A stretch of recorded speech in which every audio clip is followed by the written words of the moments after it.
Hello all, welcome to my channel Usha GKM studio. இன்றைக்கி green பெப்பர்னு சொல்லக்கூடிய பச்சை மிளகுல எப்படி ஒரு குழம்பு பண்ணலாம் அப்படிங்கிறத பற்றி பார்க்கலாம். இந்த குழம்பு வந்து ரொம்ப டேஸ்ட்டாக இருக்கும் உங்களுக்கு. இதற்கு வந்து முதல்ல நீங்கள் அந்த பச்சை மிளகை வாங்கிக்கோங்க. அது கொத்தாக இருக்கும். அதை நல்லா உதுத்துட்டு நம்ம தனித்தனியாக எடுத்துக்கலாம். எடுத்ததுக்கப்புறமா இதை நல்லா வாஷ் பண்ணி நல்லா துணி வச்சு துடைச்சி எடுத்துருங்க.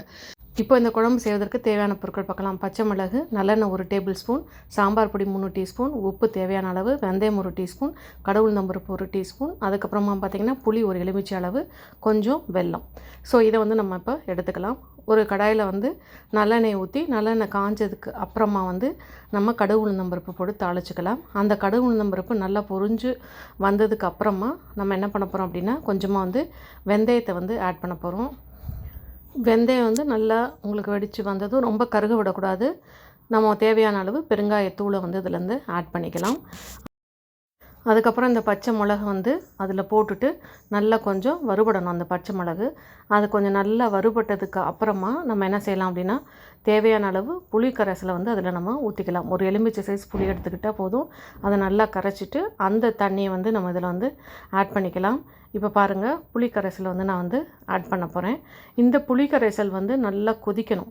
நல்லா கொதித்து அந்த பச்சை புளி வாசனை போனதுக்கப்புறமா நம்ம சாம்பார் பொடியையும் இதோட கலந்துக்கலாம்.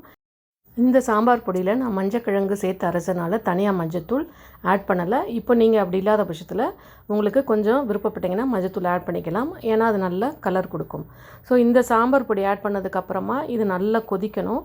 நல்ல ஒரு ஃப்ளேவர்ஃபுல்லாக இருக்கும். அந்த ஃப்ளேவர்ஸ் எல்லாம் நல்லா வரும். ஸோ இது நல்லா கொதித்ததுக்கப்புறமா கொஞ்சமாக நம்ம உப்பு சேர்த்துக்கலாம். தேவையான அளவு உப்பு. இப்போ குழம்பு உங்களுக்கு நல்லா கொதிச்சு வரும். கொதிச்சு அந்த ஃப்ளேவர்ஸ் நல்லா வெளியில் வரும் உங்களுக்கு. அது வரைக்கும் நல்லா கொதிக்கட்டும். கொஞ்சம் கூட அந்த தண்ணி வற்றி நல்லா இருக்கிற டைமில் நம்ம கொஞ்சம் பச்சை கருவேப்பிலையை அதில் போடலாம். அந்த கருவேப்பிலையும் போட்டு கலந்ததுக்கு அப்புறமா நம்ம கொஞ்சோண்டு வெல்லம் இதோட ஆட் பண்ண போகிறோம். இந்த வெல்லம் எதுக்கு அப்படின்னா இப்போ நம்ம அந்த மிளகோட காரம் ப்ளஸ் அந்த புளியோட டேஸ்ட் எல்லாமே கலந்து இந்த வெல்லத்தோடு சேர்ந்து நல்ல ஒரு டேஸ்ட்டு கொடுக்கும் இந்த குழம்புக்கு. அதுக்கு தான் இந்த வெல்லம் ஆட் பண்ணுறோம். ஸோ இதெல்லாம் ஆட் பண்ணி நல்லா கொதிச்சு உங்களுக்கு நல்லா சுருங்கி வந்ததுக்கு அப்புறமா இன்னும் கொஞ்சம் ஒரு பச்சை நல்லெண்ணெயை 1 டீஸ்பூன் அளவுக்கு நம்ம அதில் ஊற்றிக்கலாம்.